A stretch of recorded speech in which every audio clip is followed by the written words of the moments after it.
ذرا ہٹکے میں خوش آمدید. زرار کھوڑو، وسعت اللہ خان، شاہ زیب جیلانی کا سلام قبول کیجیے. اسلام آباد ہائی کورٹ نے چیئرمین پی ٹی اے کو اپنے عہدے سے ہٹا دیا ہے. اور بھی خبریں آ رہی ہیں آج اسلام آباد ہائی کورٹ سے، ہم اس کا پروگرام میں آگے جا کر جائزہ لیں گے. اس کے علاوہ آپ نے دیکھا کہ کل دوحہ کانفرنس میں کافی تگڑے بیانات دیے گئے. لگتا ہے اسرائیل پہ کوئی اثر نہیں ہوا. اس نے زمینی جو انویژن ہے غزہ کا وہ شروع کر دیا ہے.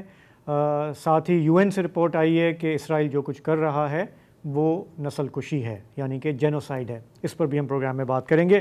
لیکن آغاز کرتے ہیں ہمارے ملک میں جاری سیلاب سے. پچھلے کئی ہفتوں کے دوران اس شو پر، باقی میڈیا پر بھی آپ نے رپورٹس دیکھی کہ پنجاب میں اس دفعہ جو تاریخی سیلاب آیا اس کے مختلف زاویوں سے ہم نے کوریج کی. ہم نے یہ بھی دیکھا کہ وہاں پر انتظامیہ کتنی متحرک تھی، پی ڈی ایم اے والے ہوں، ریسکیو 1112 والے ہوں، فلاحی ادارے ہوں. ہم نے ایسے لوگوں کی بھی کہانیاں آپ تک پہنچائیں جنہوں نے انسانیت کے ناطے دوسروں کی مدد کی ہو، چاہے وہ سوات میں ہو، خیبر پختونخوا میں ہو یا پنجاب میں ہو. لیکن کچھ ایسی سٹوریز اور رپورٹس سامنے آنے لگی ہیں جس کا ہمیں اندازہ نہیں تھا. شاید یہ ہمارے میڈیا کا ہی ایک سمجھیں کہ حال برا ہے کہ بہت سارے ٹی وی چینلز ہیں، بہت سارے اخبار ہیں، لیکن بہت ہی کم لوگوں نے ایکچولی رپورٹرز کو بھیجا آن دا گراؤنڈ کہ وہ دیکھیں کہ لوگوں پر کیا گزر رہی ہے. رپورٹس یہ آئیں کہ اس پورے معاملے میں جو نجی کشتی والے ہیں انہوں نے کس طرح سے لوگوں کی بے بسی کا، مجبوری کا فائدہ اٹھایا، ان کا مالی استحصال کیا. لوگ جب اپنے علاقے چھوڑ کے نکل رہے تھے اپنی مدد آپ کے تحت، تو ان کشتی والوں نے کس طرح ان کی جو سچویشن ہے اس کو ایکسپلائٹ کیا. یہ بالکل نئی بات نہیں ہے. 2010 کے سیلاب میں اپنی آنکھوں سے دیکھ چکا ہوں. ایگزیکٹلی 2022 میں بھی یہی ہوا تھا. نہ صرف کشتی والے جو ان کے ہم زبان ہیں، ہم علاقہ ہیں، وہ لوٹ مار پہ اتر آتے ہیں، بلکہ جو چور ہیں وہ کشتیوں میں جاتے ہیں اور انہی لوگوں کے ساتھ جن کے ساتھ وہ پانی چڑھنے سے پہلے رہ رہے تھے انہی کا مال چراتے ہیں. اس کے علاوہ مقامی دکاندار اور آڑتی جو وہ مویشی بچا کے لاتے ہیں یا جو تھوڑی بہت گندم ساحل پہ لاتے ہیں، وہ کہتے ہیں کہ یہ اگر فرض کرو 100 روپے کی ہے تو ہم 30 روپے میں لینے کو تیار ہیں. ایک بکری 50 روپے کی بھی بکی ہے. بالکل. کرائسس کیپٹلزم کہا جاتا ہے، پروفٹنگ فرام پین. جی، ان دو ٹائٹلز میں سے آپ جو بھی چوز کر لیں جی اس پر بیٹھتے ہیں. تو تھوڑا ہم اس کو دیکھنے کی کوشش کرتے ہیں. صحافی عمر دراز گوندل نے سیلاب کی کافی کوریج کی، جنوبی پنجاب میں بھی گئے، لوگوں سے بات کی. ان کا ایک حوالہ ہے آج بی بی سی اردو کی ایک رپورٹ میں جس میں انہوں نے آئی وٹنسز سے بات کر کے یہ چیز ہائی لائٹ کی ہے. تو وہ اس وقت ہمیں پروگرام میں جوائن کر رہے ہیں. عمر، یہ بتائیے گا، جیسے ابھی وسعت نے بھی کہا اور ہم نے ماضی میں دیکھا ہے ڈیزاسٹرز میں انسان کی اچھائیاں بھی ابھر کے سامنے آتی ہیں، لیکن اس کے اندر جو لالچ ہے یا برائیاں ہیں وہ بھی ابھر کے سامنے آتی ہیں. بتائیں گے کہ آپ کو لوگوں نے کیا بتایا، آپ کہاں کہاں گئے؟ سر، میں نے لاہور کوریج کے بعد جو ہے میں جلال پور پیر والا 2 دن گزارے اور اس کے بعد 3 دن جو ہے مظفر گڑھ کی تحصیل علی پور میں ہم نے گزارے ہیں. آپ بالکل جس طرح سے کہہ رہے ہیں دونوں ایلیمنٹ نظر آئے. نمبر 1 جو ہے، اب میں ذرا کشتیوں کے حوالے سے گراؤنڈ پہ بتاؤں تو 3 طرح کی کشتیاں ہمیں نظر آئیں. ایک جو گورنمنٹل ادارے ہیں جس میں ریسکیو 1112 ہے، جس میں پاک فوج ہے، پاک نیوی ہے، ان کی کشتیاں تھی. نمبر 2 جو این جی اوز ہیں، مختلف فلاحی ادارے ہیں، ان کی تھی. اور نمبر 3 پہ پرائیویٹ تھی. اور پرائیویٹ میں بھی مختلف تھیں. کچھ پرائیویٹ ایسے تھے جن کو آپ کہہ لیجئے وہ این جی او تو نہیں تھے لیکن مخیر حضرات تھے. جیسے مجھے علی پور میں ایک صاحب ملے تو وہ لیا سے ایک کشتی لے کے آئے، ذاتی حیثیت میں لوگوں کو وہ ریسکیو کر رہے تھے. ان کا کسی این جی او، کسی فلاحی ادارے سے تعلق نہیں تھا. اس کے بعد دوسرے جو تھے وہ افراد تھے جو ظاہر مقامی تھے یا مقامی نہیں بھی تھے، تو اس صورتحال کو دیکھ کر اپنی کشتی لے کر وہاں پہنچ گئے. انہوں نے وہاں پہ لوگوں سے پیسے لیے، نہ صرف پیسے لیے بلکہ جس کو پیسے لینا بھی شاید مناسب نہیں ہے وہاں پہ، لیکن اوور چارجنگ کی. کس طرح سے؟ اس طرح سے کہ 2.5 لاکھ روپے میں بھی ایک کشتی آئی. ہو سکتا ہے وہ کشتی چھوٹی ہو، کچھ بڑے بیڑے بھی تھے جہاں پہ لوگوں نے، کسی نے 10,000، 15,000، 40,000 پر پرسن تک شکایت کی. پھر ایک پرسن وہاں پہ مجھے ملا جو جلال پور پیر والا میں تھا. اس نے کہا میرے سے 50,000 میں ڈیل ہوئی. 50,000 میں جب ڈیل ہوئی مجھے لے کے یہاں سے چلے بھی, لیکن انہیں کسی جگہ کے اوپر پہنچ کے کوئی اور ایسا شخص ملا جس نے ان سے زیادہ پیسے کیے تو مجھے وہیں پہ اتار دیا. پھر ایک اور شخص جلال پور پیر والا میں جس کی بیٹی کہیں دور دراز کسی گاؤں میں رہتی تھی, انہوں نے 1.5 لاکھ روپیہ, کیونکہ وہ حاملہ تھی, انہوں نے 1.5 لاکھ روپے اس چیز کا ادا کیا, تو انہوں نے ان کو ریسکیو کروایا. اس قسم کی بہت شکایتیں ہیں. لوگوں نے پھر کچھ اور بھی چیزیں ہیں جو آپ فیکٹر اگنور نہیں کر سکتے. لوگ اپنے جانوروں کے بارے میں بڑے ٹچی تھے. ایون میں نے ایک ویڈیو لگائی جو میرے سوشل میڈیا پہ موجود ہے, ملینز میں لوگوں نے اس میں دیکھا. ہم ایک فلاحی تنظیم کے ساتھ کھانا تقسیم کرنے جا رہے تھے, وہ ریسکیو والی کشتی نہیں تھی, اس میں چونکہ کھانا ہی اتنا زیادہ پڑا تھا, راشن وغیرہ تھا کہ کوئی اور فرد بیٹھ نہیں سکتا تھا. تو ہم گئے تو راستے میں 2 خواتین اور ایک مرد تھا, ان کے پاس ان کے جانور تھے. وہ ایسی حالت میں تھے اگر آپ کھڑے ہوں تو آپ کو گردن تک پانی ہے. تو ہمیں وہ دیکھ کے اتنا خوف آیا کہ روک لیا, ان کو کنونس کرنے کی کوشش کی کہ آپ اس کشتی میں آ جائیں, چلیں جیسے بھی ہے. تو ان کا نہیں, ہمارے جانور جو ہے وچھی کا لفظ اس نے استعمال کیا کہ میری وچھی لے کر. جو لوگوں نے یہ بھی شکایت کی کہ انہیں کہا گیا کہ اگر آپ کے پاس 5 جانور ہیں تو آپ اس میں سے 1 جانور دے دیں, اگر 2 یا غلط چیز آئی. اور اس پہ پھر گورنمنٹ نے خود مانا. جب گورنمنٹ نے کہا کہ ہم پرائیویٹ کشتی اب نہیں چلنے دیں گے, ہم ریگولیٹ کریں گے, ہم ان کو جو بھی ان کا خرچہ آ رہا ہے, کوئی اس میں ڈیزل استعمال ہو رہا ہے یا پیٹرول استعمال ہو رہا ہے انجن میں, تو ہم وہ ان کو ادا کریں گے. لیکن کچھ پازیٹیو چیزیں بھی تھی, ایسا نہیں تھا کہ صرف نیگیٹیوٹی تھی. جس طرح سے میں نے آپ کو بتایا کہ مجھے وہ لیا والا شخص ملا جو کشتی لے کے آیا ہوا تھا. پھر فلاحی تنظیموں کی لوگوں نے بہت تعریف کی اکراس دی بورڈ, چاہے وہ جلال پور میں ہو چاہے وہ علی پور کے اندر ہو. پھر میں نے ایک سٹوری کور بھی کی, اور وہاں پہ 3 بھائی تھے علی پور کے اندر. میں گزر رہا تھا کیونکہ سب سے بڑا مسئلہ ہمیں نظر آیا جانوروں کا, کیونکہ چلیں لوگ کھانا تو پہنچا رہے تھے لیکن جانوروں کا چارہ نہیں پہنچ رہا تھا. تو ہم اس بارے میں دیکھ رہے تھے لوگ جانوروں کی وجہ سے گھر بھی نہیں چھوڑ رہے تھے. تو ایک جگہ پہ علی پور میں گزر رہے تھے, بہت رش تھا, وہ چارے والی مشین لگی ہوئی تھی. تو مجھے یہ لگا, میری پرسیپشن یہ تھی کہ یہاں پہ اوور چارج کیا جا رہا ہوگا, بہت مہنگا دیا جا رہا ہوگا, چونکہ سپلائی جو ہے چین وہ بھی ڈسٹرب ہوئی ہوئی ہے. تو میں حیران رہ گیا. وہ 3 بھائی تھے, احسان اور ذیشان, مجھے 2 نام یاد ہیں, تیسرے بھائی کا مجھے نام نہیں یاد. تو انہوں نے کیا کیا کہ وہ چارہ, ان کی اپنی زمین جو ہے وہ سیلاب میں ڈوبی ہوئی ہے. ان 3 بھائیوں نے چارہ جو ہے وہ وہاں منگوایا, خرید کے کہیں سے منگوایا, اور مشین میں کاٹ کے وہ لوگوں کے نام لکھ کے ترتیب کے لحاظ سے جو جس بنیاد پہ آ رہے ہیں اس حساب سے ان کو 1 من, چاہے اس کے پاس, میں نے ان سے پوچھا آپ کیسے یہ چارہ دے رہے ہیں, کہ ہم 1 من دے رہے ہیں. کسی کے پاس 1 جانور ہے, چلے اس کے 2 دن نکل جائیں گے, کسی کے پاس 3 جانور ہیں تو ایک وقتی طور پہ اس کا گزارا ہو جائے گا. وہ اپنی جیب سے خرید کے لوگوں کو مفت میں بانٹ رہے تھے. ایسی بھی ہم نے سٹوریز وہاں پہ کچھ لوگوں کو دیکھی ہیں. تو اچھا عمر, یہ ہم نے بارہا سنا جو نقل مکانی کر رہے تھے متاثرین, کہ وہ اس لیے نہیں چھوڑتے کہ ان کا جو پیچھے جو بھی تھوڑا بہت ہے وہ چوری ہو جاتا ہے, بچی کا جہیز ہے, دیگر سامان ہے. اس کا آپ نے ایویڈنس دیکھا کہ یہ جو فیئر ہے یہ کتنا ریئل ہے؟ سر اس میں ایک لوگوں کی گواہی ہے اور دوسری گورنمنٹ کی گواہی ہے. میں جب علی پور سے آپ تھوڑا سا نکلتے ہیں, جس پمپ کے اوپر انہوں نے مین پوائنٹ بنایا تھا, اس کے بعد بستی ارائیاں آتی ہے, آگے بستی وہ ٹامرا تھی, ایک کاسو والا کے نام سے تھی. وہ ویڈیو بھی موجود ہے, آن ریکارڈ ہے. میں وہاں ایک بزرگ سے یہ پوچھتا ہوں کہ آپ کا گھر چاروں طرف سے پانی میں گھرا ہوا ہے, آپ کے ساتھ, اس نے بتایا بھی کہ ہماری ادھر خواتین ہیں, بچے ہیں, کھانا ان تک پہنچا, تو آپ کیوں نہیں جا رہے؟ تو اس نے یہ کہا کہ ہمارے ساتھ والے گھر کے اندر چوری ہوئی ہے.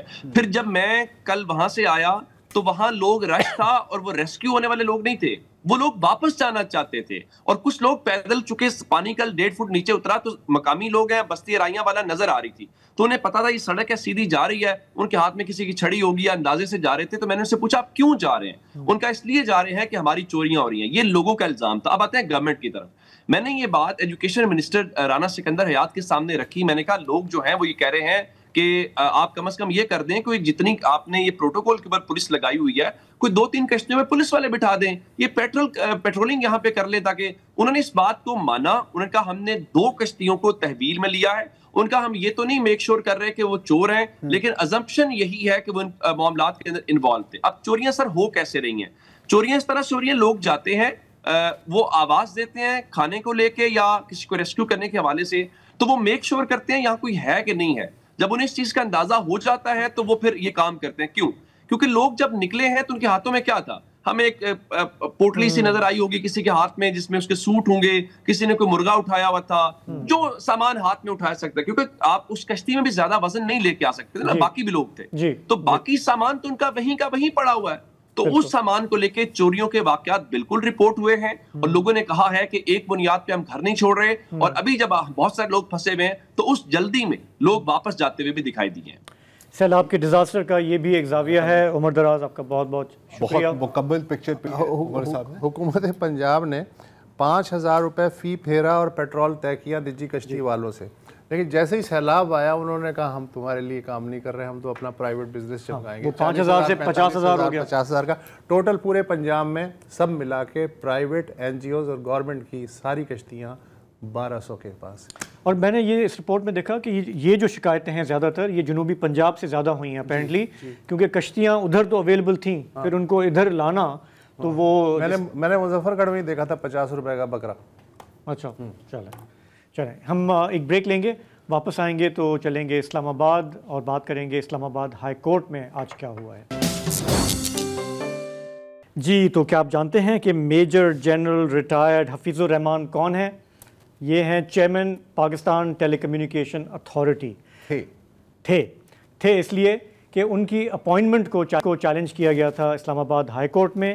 آج جسٹس بابر ٹار نے فیصلہ سنایا. انہوں نے کہا کہ یہ جو اپوائنٹمنٹ تھی یہ قانون کے مطابق نہیں تھی, اس لیے وہ اپنے عہدے سے ہٹ جائیں, اور جو سینئر موسٹ اس وقت ممبر ہیں PTA کے وہ عارضی طور پر یہ چارج سنبھال لیں. فیصلہ بڑا ہے, اور اس کو جو کمپلیننٹ تھے وہ Usama Khilji digital rights activist, انہوں نے یہ پٹیشن کی تھی, یہ پرسو کیا اس کیس کو, اور آج اس کا یہ فیصلہ آ گیا. اب PTA کا ہم جانتے ہیں آپ اور ہم کہ ہمیں ان سے کوئی شکایتیں بھی ہوتی ہیں, ان کا ایک بڑا رول ہے, یہ ایک بڑا اہم عہدہ ہے. تھوڑا اس کی تفصیل لیتے ہیں. ہمیں جوائن کر رہے ہیں ڈان TV کے کورٹ رپورٹر اسد ملک. اسد بتائیے گا کہ قانون کے مطابق نہیں تھی اپوائنٹمنٹ, تو کیا چیدہ پوائنٹس تھے جس کی وجہ سے یہ فیصلہ آیا؟ جی بہت شکریہ. یہ جو کیس تھا یہ 2023 سے یہ چل رہا تھا, اور اس میں مختلف مواقع کورٹ نے دیے PTA کو کہ وہ اس کو جسٹیفائی کریں, لیکن جو PTA کی جانب سے رسپانس وغیرہ آتا تھا عدالت نے جو ہے اس پہ کوئی سیٹسفائی نہیں ہوئی تھی. اور اس کی جو آخری ہیئرنگ ہوئی تھی وہ 20 اگست کو ہوئی تھی, اس میں مزید وہ ٹائم مانگ رہے تھے, لیکن عدالت نے کہا کہ ہم آپ کو مزید ٹائم نہیں دے سکتے تھے, اور اس دن ججمنٹ ریزرو کر لی گئی تھی. لیکن یہاں پہ ایک تھوڑی سی جو ہے وہ ایک انٹرسٹنگ چیز یہ ہے کہ 20 تاریخ کو جب یہ ججمنٹ ریزرو ہوئی تھی تو اس سے کوئی 4 دن قبل جو ہے ایک نوٹیفیکیشن جاری ہوا تھا اسلام آباد ہائی کورٹ کا, اور اس میں جو جسٹس بابر ستار ہیں اور جسٹس سردار اعجاز اسحاق خان ہیں ان کے جو سنگل بینچز تھے وہ ختم کر دیے تھے. لیکن چونکہ یہ عدالتی تعطیلات ہوتی ہیں 1 ستمبر تک, تو چھٹیوں کے دوران وہ اپنا سنگل بینچ کر سکتے تھے, اور اس کے بعد جو ہے وہ یہ کیسز جو ہے وہ نہیں سن سکتے تھے, اور ان کے کیسز جو ہے وہ سارے ٹرانسفر کر دیے گئے ہیں آگے پیچھے.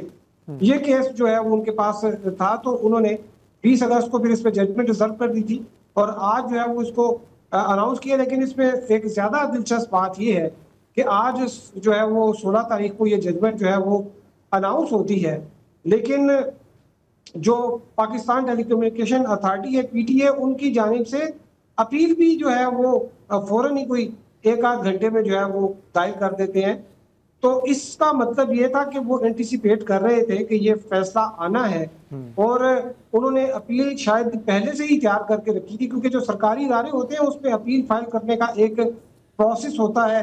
آپ اس کا ڈرافٹ جو ہے وہ پہلے لیگل ایڈوائزر اس کو اپروو کرتے ہیں, لائرز جو ہے اس کو بناتے ہیں, پھر کمپیٹنٹ اتھارٹی جو ہے جس میں چیئرمین ہے وہ اس کو پھر اپروو کرتے ہیں. تو یہ کم از کم 1-1.5 ہفتہ جو ہے وہ لگ جاتا ہے اگر بہت زیادہ جلدی میں بھی کام کریں. ادروائز جو اپیل فائل کرنے کا ایک مہینے کا سے تقریباً 1 مہینے کا ایک وقت ہوتا ہے کہ اس میں آپ نے اپیل فائل کرنی ہوتی ہے, لیکن اتنی تیزی سے جو ہے وہ اپیل فائل ہوئی ہے اور PTA نے اپریشیٹ کرنا چاہیے.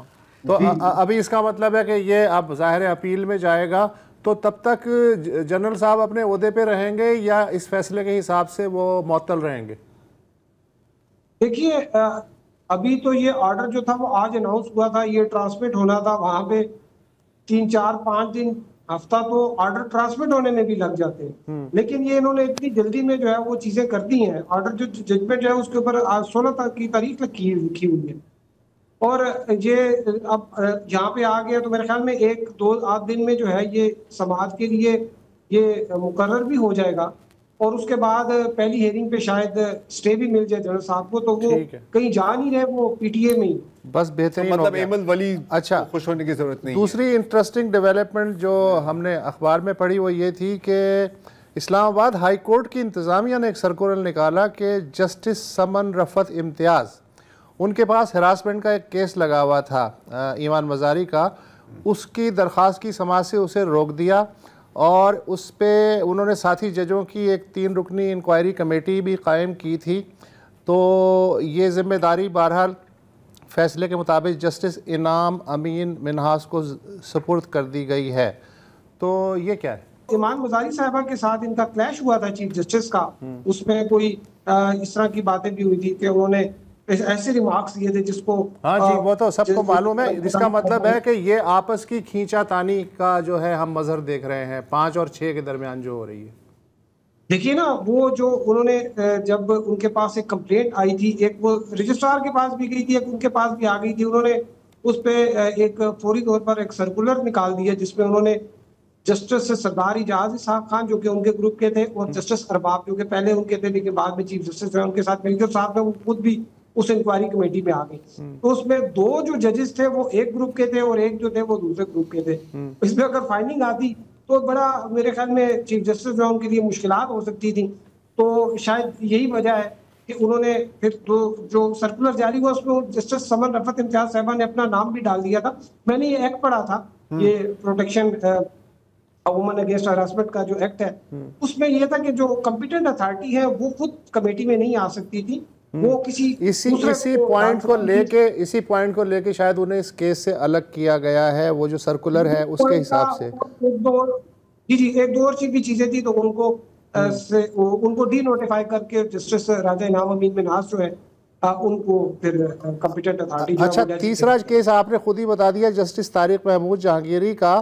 اسلام آباد بار کونسل نے احتجاج کیا ہے کہ یہ جو فیصلہ ہے کہ ان کو ہٹا دیا گیا ہے کہ اب وہ مزید کیسز نہیں سن سکتے، یہ اس لیے بدنیتی پہ مبنی ہے کہ آلریڈی جو ہے ان کا سپریم جوڈیشل کونسل میں کیس زیر غور ہے، لہٰذا ہائی کورٹ میں کیسے انہیں، یہ تو سپریم کورٹ کا وہ ہے پروروگیٹو ہے کہ انہیں ہٹائیں یا نہ ہٹائیں۔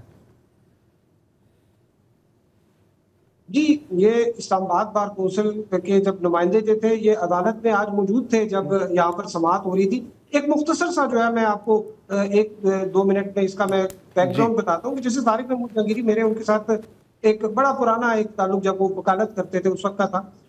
وہ جب جج بنے تھے تو بڑا وہ لو پروفائل میں بڑے دھیمے انداز میں کام کر رہے تھے۔ جب 9 مئی کو عمران خان جو ہے ان کو حراست میں لیا گیا اور اس کے بعد پھر ان کی کچھ ضمانتیں ان کے پاس لگی تھی، تو انہوں نے ان کو ایک بلینکٹ کور دے دیا تھا اور یہ بھی کہا تھا کہ آئندہ بھی اگر کوئی مقدمہ ہوتا ہے تو عدالت کی مرضی کے بغیر ان کو حراست نہ لیجیے، جس کو کہتے ہیں کہ ایک بلینکٹ کور دے دیا گیا تھا۔ اس کے بعد پھر جو الیکشن جب ہوئے تو اس کی پیٹیشنز ان کے پاس لگی ہوئی تھی، تو بڑی تیز رفتاری سے یہ چل رہے تھے اور ایک لمحے تو مجھے تو اس طرح لگ رہا تھا کہ جیسے اسلام آباد کے تینوں حلقوں کے جو ہے وہ نتائج وہ شاید یہ واپس کر دیں گے، ریورس کر دیں گے، سیٹ اسائڈ کر دیں گے، اور انہی دنوں ان کے خلاف جو ہے یہ ڈگری کا ایشو جو ہے وہ 1987-88 کی ان کا کورس تھا، اس کی وہ ڈگری کو کہتے ہیں کہ جن کی اٹینڈنس پوری نہیں تھی، یہ گئے نہیں تھے وہاں پہ، انفیئر مینس یونیورسٹی نے بھی جو ہے وہ انویلڈ کر دیا۔ سندھ ہائی کورٹ میں جو ہے وہ کیس لگا ہوا تھا، لیکن یہاں پر مختلف باتیں تھی کہ شاید سندھ ہائی کورٹ سے اتنی جلدی فیصلہ نہیں ہوگا۔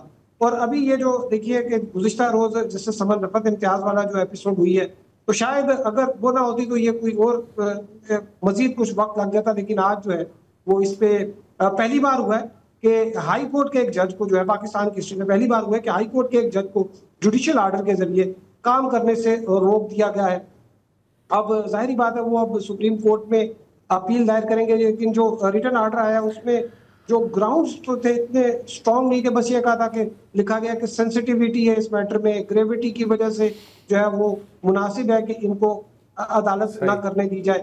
اور پھر اس میں ایڈوکیٹ جنرل اسلام آباد اٹارنی جنرل کو نوٹس ہوا ہے، 2 معاون جو ہے امائکس ان کو بھی مقرر کیا گیا، بیرسٹر ظفر اللہ ہیں اور دوسرے جو ہے سابق اٹارنی جنرل جو ہے وہ اشتر وصاف صاحب ہیں۔ اور پہلے تو ہمارا یہ خیال تھا کہ شاید یہ غیر معینہ مدت تک ملتوی ہوئی، لیکن جو ریٹرن آرڈر ہے اس میں اس کی باقاعدہ ایک ڈیٹ بھی مینشن ہوئی ہے، یہ اب 21 اکتوبر کو جو ہے اس کی دوبارہ سماعت. واہ ٹھیک ہے. اسد ملک آپ کا بہت بہت شکریہ. میں ایک جنرل کرنا چاہ رہا ہوں, چاہیے بلکہ نظر بھی آنا چاہیے. جی میں ایک جنرل کامنٹ کرنا چاہ رہا ہوں جو جس کا اسلام آباد ہائی کورٹ یا ان ساری کارروائیوں کے ساتھ قطعاً کوئی تعلق نہیں ہے. جس چیز کو ہم پیار سے سسٹم کہلاتے ہیں, سسٹم, اس کی خوبی یہ ہے کہ کبھی بھی کسی بھی وقت وہ آپ کو اپنی لپیٹ میں لے سکتا ہے اور نکال بھی سکتا ہے. ابھی بالکل, ابھی تھینک یو, میں ابھی یہیں جانے والا تھا. پہلے میں نے کہا کہ پہلے لپیٹ, پھر لپیٹ سے نکالنے کی بات. ابھی دیکھیں ہم نے اکثر دیکھا ہے, اب آپ کو پتہ ہے یار, سیاستدان انتہائی کرپٹ لوگ ہوتے ہیں, اور ضروری ہے کہ ان کو سزا دینی چاہیے. تو ہم نے اکثر دیکھا ہے کہ نیب اور اس طرح کے ادارے مطلب کہتے ہیں یار تو نے اتنا بڑا گھپلا کیا, تو ادھر آ, اور وہ ان کو لپیٹ میں لے بھی لیتے ہیں. اور پھر پتہ نہیں جادو سے جب وہ مطلب ایک دوپٹہ اتار کر دوسرا دوپٹہ اوڑھ دیتے ہیں, اس کے ساتھ وہ سارے کیسز بھی غائب ہو جاتے ہیں. پروسیجر پورا فالو کیا, ہاں پروسیجر پورا فالو کیا جاتا ہے ہمیشہ. اور جو پروسیجر ہے, جو پروسیس ہے, وہی ایک سزا ہوتی ہے نا ہمارے یہاں. تو اب یہ سر آپ کے خلاف مطلب جیسے کہ یار مطلب چلے میں آپ کی بات کیوں کروں, اپنی بات کر لیتا ہوں. اگر کسی دن, حالانکہ ایسے کبھی ہوتا نہیں ہے کہ میں کوئی ایسی بات کروں کہ کوئی لوگ خفا ہو جائیں, لیکن اگر ہو گئے تو یقیناً پتہ لگے گا کہ یار تو نے نا 2012 میں الجزیرہ کے لیے ایک آرٹیکل لکھا تھا, اس کے لیے تمہیں $100 ملے تھے. یہ تو تیرے ٹیکس ریٹرنز میں ہے ہی نہیں, مطلب کہ تم ٹیکس چور ہو. نہیں, میں ایسی ایک جنرل بات کر رہا ہوں نا. وہ سر ان کے پاس سارے آئیڈیاز ہیں, میرے آئیڈیاز دینے کی ضرورت نہیں ہوتی کسی کو. ایک کوئی گلگت میں کرے گا تمہارے خلاف, ایک کوئٹہ میں کرے گا, اور ایک جو ہے ہو سکتا ہے چیچاوال میں کرے گا, یا چینا بتنی, جو بھی بھائی پیرو. تو پوائنٹ ہے کہ جب آپ چاہیں یہ ساری چیزیں نکل آتی ہیں. اسی لیے نا وہ مطلب ڈیٹا, یہ مجھے اچھا لگا انہوں نے کہا کہ حالات کی گریوٹی اور سینسٹیوٹی ایسی ہے کہ ہم آپ کو الاؤ نہیں کر سکتے کہ آپ نظریہ ضرورت تھا اس طرح کا کوئی نام تھا. بٹ اسلام آباد دیکھیں کوئی نئی بات نہیں ہے. 6 versus 5. اب ہم ظاہر ہے کہ ہم وار از وار, ہاں وار از وار. سو ایک وار میں 6-0 ہے, اس میں 6-5. جب تک چیف جسٹس ہائی کورٹ جو ہے اپنی پوزیشن کو کنسالیڈیٹ کریں, یہ اس طرح کی چنگاریاں وہاں سے نکلتی رہیں گی. ہم ایک بریک لیں گے, واپس آئیں گے تو بات کریں گے کچھ مشرق وسطیٰ کی, قطر کی, غزہ کی. Welcome back. پہلے تو آپ کو یہ بتاتے چلیں کہ اقوام متحدہ کی ایک خصوصی انکوائری کمیشن نے اپنا فیصلہ دے دیا ہے, اور وہ یہ ہے کہ جی ہاں, اسرائیل باقاعدہ غزہ میں نسل کشی میں مبتلا ہے. اب ظاہر ہے کہ ہم میں سے وہ لوگ جو پچھلے 2 سالوں سے اپنی آنکھوں سے دیکھ رہے ہیں کہ اسرائیل غزہ میں کیا کر رہا ہے, ہمارے لیے یہ کوئی حیران کن بات نہیں ہے. لیکن ہاں, اگر ہم بین الاقوامی قانون کو مد نظر رکھیں اور گلوبل پبلک اوپینین کو مد نظر رکھیں, تو یہ اسرائیل کے خلاف ایک اور بلیک ٹک مارک ہے. انکوائری کمیشن نے کہا ہے کہ نہ صرف اسرائیل نے نسل کشی کے ارادے کا اظہار کیا ہے, بلکہ اس پر عمل ہی بھی کیا ہے. نہ صرف فلسطینیوں کو قتل کیا گیا ہے, بلکہ یہ انشور کیا گیا ہے کہ غزہ میں کوئی بھی رہنے کے قابل نہ ہو. نہ صرف بچوں کو قتل کیا گیا ہے, بلکہ یہ بھی یقیناً بنایا ہے کہ ایسے حالات پیدا ہو غزہ میں کہ بچے پیدا ہی نہ ہو سکیں. انفیکٹ اگر میں صرف آپ کو پچھلے ہفتے کی بات بتاؤں تو کم از کم 7 بچے صرف ناصر میڈیکل کمپلیکس میں فوت ہوئے ہیں. ان میں پری میچور بچے بھی تھے, ان میں جو انکیوبیٹرز میں بچے تھے وہ بھی تھے, اور ان کی اموات ہوئی ہیں غذائی قلت, ادویات کی قلت اور بجلی کی قلت سے, کیونکہ وہ انکیوبیٹرز میں تھے. جب بجلی ہوتی نہیں ہے تو وہ انکیوبیٹر چل نہیں سکتے. کیا اسرائیل پر اس کا کوئی فرق پڑے گا؟ کیا امریکہ پر اس پر کوئی فرق پڑے گا؟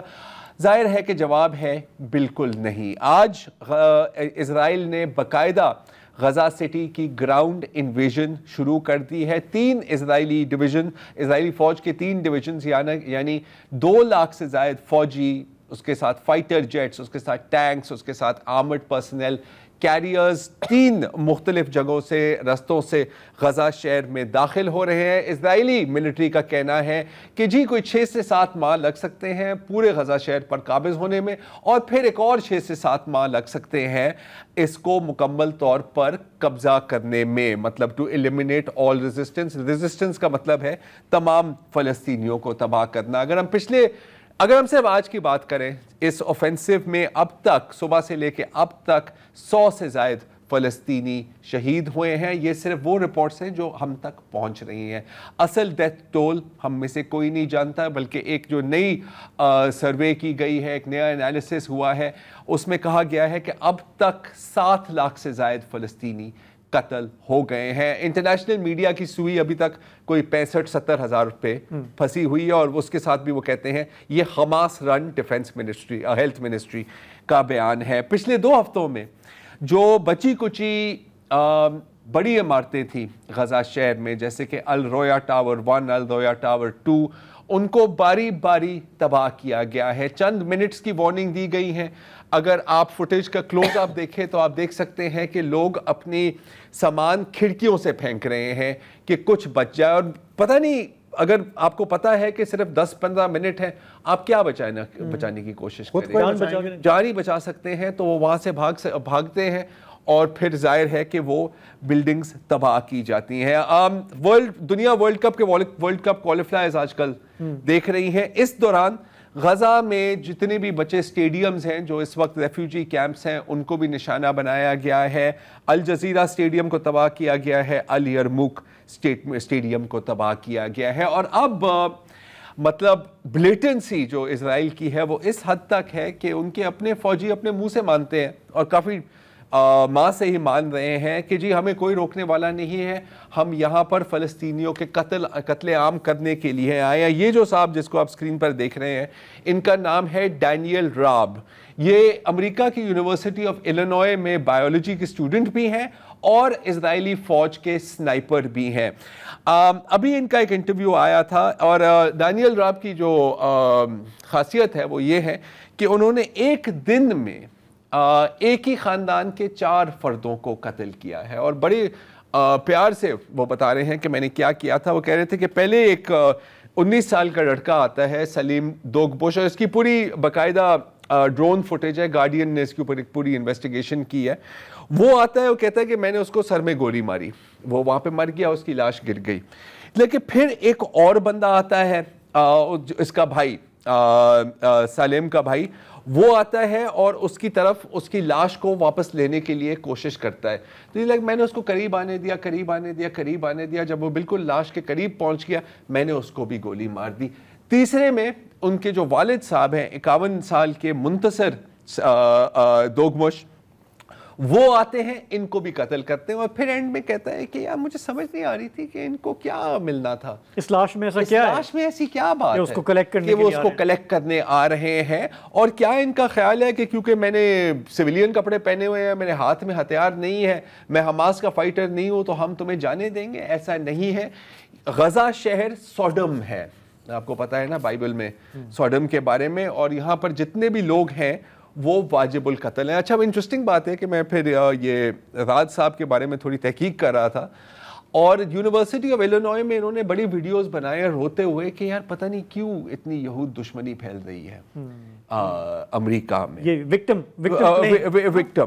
Victim mentality. اچھا, اب جو لوگ انسانوں کو اس طرح سے قتل کر سکتے ہیں, آپ کو بالکل حیران نہیں ہوں گے کہ وہ جانوروں کو بھی اتنی ہی بے دردی سے قتل کرتے ہیں. آپ کو پتہ ہے کہ غزہ میں گاڑیاں یا اس طرح کی ایک جگہ سے دوسری جگہ کسی زخمی یا اپنے سامان کو منتقل کرنے کے لیے کھوتوں اور خچروں کا استعمال کیا جاتا ہے, تو ظاہر ہے کہ ان کو بھی نشانہ بنایا گیا ہے. اس میں آڈیو بھی ہے, یہ ہیبرو میں بات کر رہے ہیں لیکن ساتھ ترجمہ بھی ہے. وہ باقاعدہ 2 خچر ہیں اور ان کے اوپر ایک ٹینک سے شیل کرتے ہیں, اور پھر وہاں پر ہنسنے کی آوازیں آتی ہیں اور تالیاں بجانے کی. جی ہم نے بہت بڑی ہماری یہ فتح ہے. اچھا, اس دوران U S secretary of state Marco Rubio کہاں تھے؟ مارکو روبیو صاحب اسرائیل میں تھے, اور 2 دنوں کے لیے وہ اسرائیل گئے. اور ابھی میں دیکھ رہا تھا بنجامن نیتن یاہو کی ٹویٹ, جس میں انہوں نے خیر مقدم کیا ہے مارکو روبیو کے آنے کا, اور مارکو روبیو صاحب نے وہاں پر ایک فیتا بھی کاٹا ہے.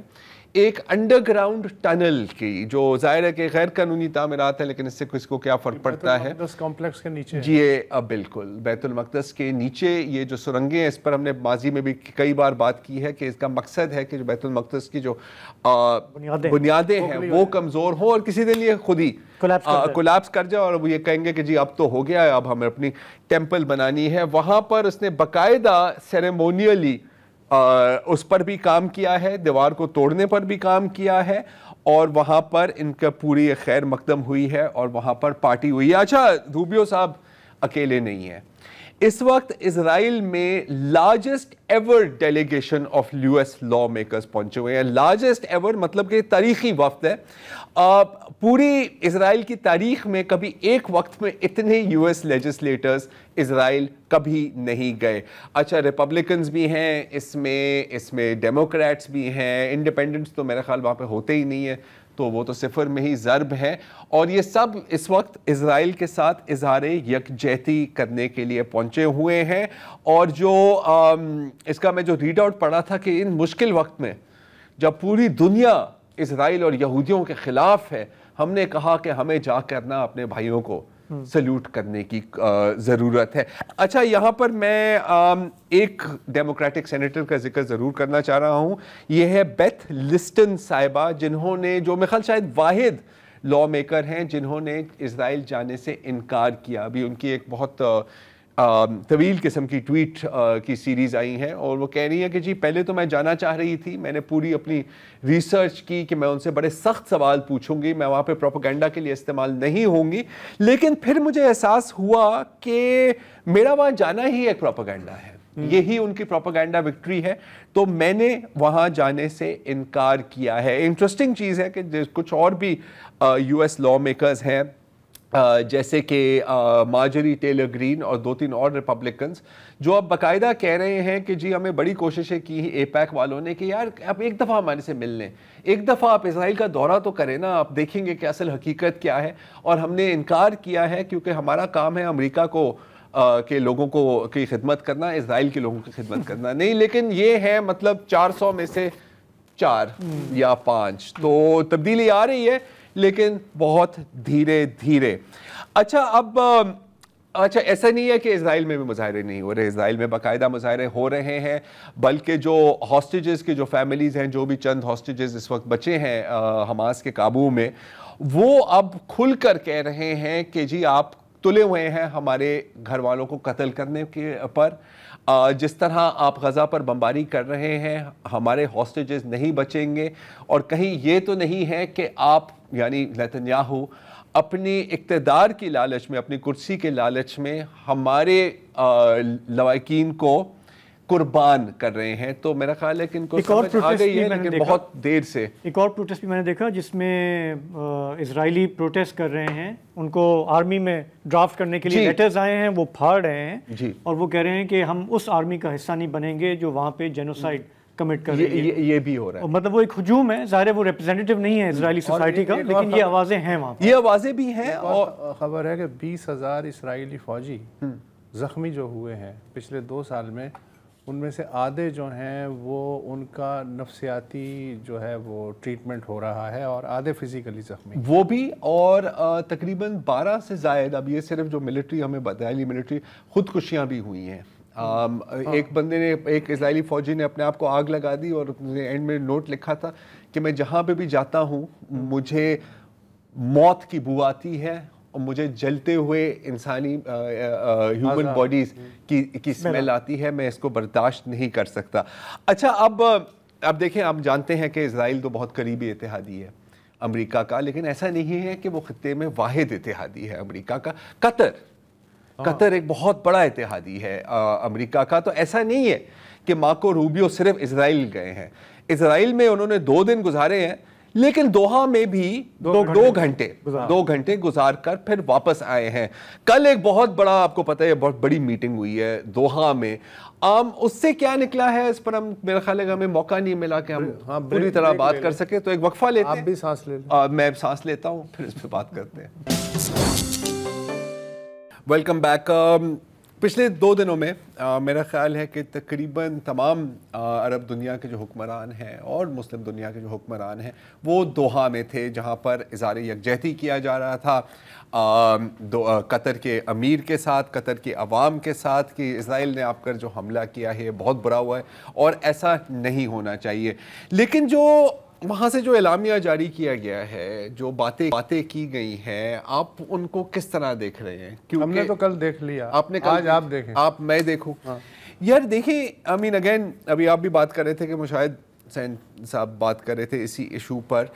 یار ان میں وہ بھی لوگ ہیں جنہوں نے باقاعدہ ایک ٹریٹی سائن کی ہوئی ہے اسرائیل کے ساتھ، ایبراہم اکارڈز.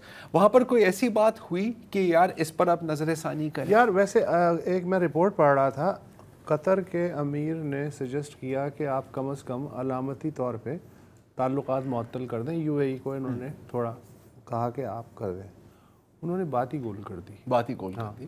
اور یہ بھی ہے کہ کچھ سربراہان جو ہیں نہیں آئے، انہوں نے اپنے جو سینئر موسٹ لوگ تھے انہیں بھیجا اس کانفرنس میں تاکہ فیس نہ کر سکے.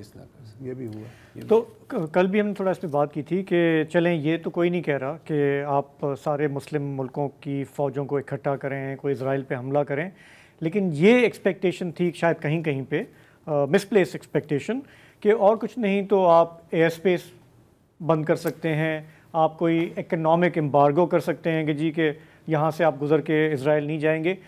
کوئی ایسا اقدام آپ کر سکتے ہیں اکنامک، ڈپلومیٹک یا ویسے جو تھوڑا سا پنچ کرے. اس سے یہ ہے کہ اگلے کو پتہ چلتا ہے کہ یہ لوگ سیریس ہیں. جب آپ زبانی کلامی بیانات جاری کرتے ہیں تو پھر تو کون اس کو سیریسلی. ہاں، اور دیکھیں اب اگین نا، جب لوگ اکثر بات کرتے ہیں کہ یار اسرائیل قابو سے باہر ہے، اس کو یہ مطلب پتہ نہیں ایسے کیوں کر رہا ہے. سوال یہ نہیں ہے، سوال یہ ہے کہ ایسا کیوں نہ کرے. جب کوئی اگین ایک امبیسیڈر ریکال کرنے کے لیے بھی تیار نہیں ہے. آپ کو 70s میں یاد ہے جو اوپیک کا بوائیکاٹ ہوا، جی کل ہم نے اس کا ذکر کیا، وہ عملی اقدام ہے. یہاں پر تو کچھ نہیں. اور میرا خیال ہے اس کی آپ بالکل اتفاقاً نشانے پہ آ گئے ہیں. کبھی آپ نے اس پہ غور کیا ہے کہ 73 میں عرب تیل بند کرنے میں کیوں کامیاب ہوئے تھے؟ اس کی وجہ ہے کہ حکمران اور عوام اسرائیل کے بارے میں ایک پیج پہ تھے. آج جو حکمران کلاس ہے اس کے مفادات کہیں اور جڑے ہوئے ہیں اور عوام کہیں الگ سے ابل رہے ہیں. تو اگر ان کو خطرہ یہ ہے کہ اگر ہم نے کوئی بہت ہی ترم خاں بننے کی کوشش کی یا ایڈونچر کیا اور ہم کمزور ہو گئے تو یہ بھی ہمارے یہ بھی نہیں ہے. لیکن پتہ ہے اس میں وہ جو خوف اور امید ہے اس کے درمیان وہ معلق. آپ کی بات درست ہے، لیکن دیکھیں اگین ایک وائڈ رینج آف آپشنز ہوتی ہیں آپ کے پاس، رائٹ.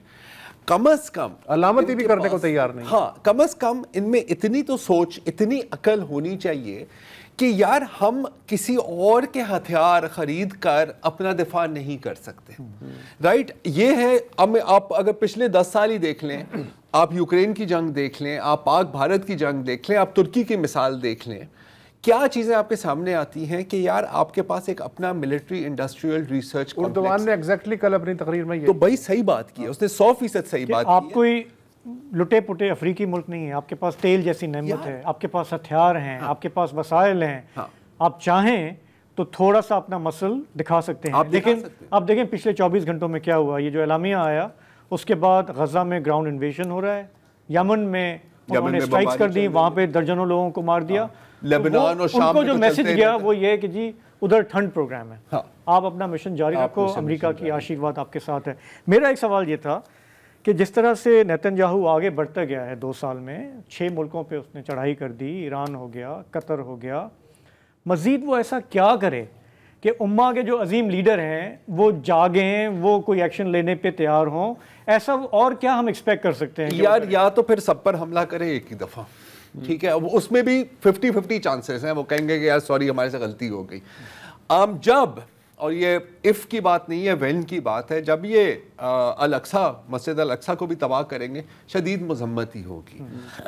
عرب اور gulf states, I am sorry to say, اتنے مطلب کیا کہہ سکتے ہیں، اتنے ان کی شرمناک رویہ ہے کہ ان کا خیال ہے کہ نہیں یار اگر یہ ہو رہا ہے نا، چلو 10 اور بیونسے اور شکیرہ کے کانسرٹ کرا لو، ایک اور $10 کروڑ کا برج کھڑا کرا دو. لیکن الٹیمیٹلی آپ کے پاس نہ سوورنٹی ہے، نہ آپ کے پاس سیلف رسپیکٹ ہے، اور جو اپنے آپ کو رسپیکٹ نہیں کر سکتے دنیا آپ کو کیا رسپیکٹ کریں گی یار. آپ ایک بندے کو کہتے ہو تم جھک جاؤ، وہ لیٹ جاتا ہے، کیا آپ اس کی رسپیکٹ کر سکتے ہو؟ تو یہ جو شامتی رویہ ہے نہیں چل سکتا. مطلب آپ ٹرمپ کے ایگو کو مساج کرنے کے لیے آپ نے جہاز دے دیا، آپ نے پتہ نہیں 2 ٹریلین کی انویسٹمنٹ کی بات کر دی، تو اس سے کیا اس کو یہ لگے گا کہ میں ان کی رسپیکٹ کروں، یہ ان کو میں تھوڑا سیریس؟ وہ تو کہے گا یہ میرے غلام ہے. اور دیکھیں یہ ایک ٹریپ ہے. دیکھیں ان کی ڈپینڈنسی جو ہے نا امریکہ پر، اپنی پاور کو مینٹین کرنے کے لیے، یا جو سارا اسلحہ آپ وہاں سے خریدتے ہیں، یو ایس کی جو پروٹیکشن جو ڈیفنس شیلڈ ہے، اسی کو تو امریکہ نے ہتھیار بنایا ہوا ہے. اور اب یہ اتنے اس کنویں کے اندر اتنے گہرے گھس گئے ہیں کہ ان کے ہاتھ میں بیلچہ، اور خیال ہے کہ ہم اگر کھودتے جائیں گے نا تو ہم دوسری سائڈ سے نکل آئیں گے. لیکن ایسا نہیں ہوگا، اور ان کے پاس چانسز ہیں یار. اب تو ساتھ تھوڑی تعلقات بہتر کرو، ان کی ملٹری انڈسٹریل کمپلیکس میں ہی آپ انویسٹ کر لو. پاکستان پڑا ہوا ہے سائڈ پہ، ہم یہاں بیٹھے ہوئے ہیں، جتنی بھی ہماری کیپیبلٹی ہے ہم بھی آپ کو ہیلپ کر سکتے ہیں، لیکن you can not help someone who does not help themselves. So یہ ہے اس کا نٹشل. ہمارے پروگرام کا وقت یہاں ختم ہوا، ہمیں اجازت دیں، کل آپ سے پھر ملاقات ہوگی. خدا حافظ، شب بخیر.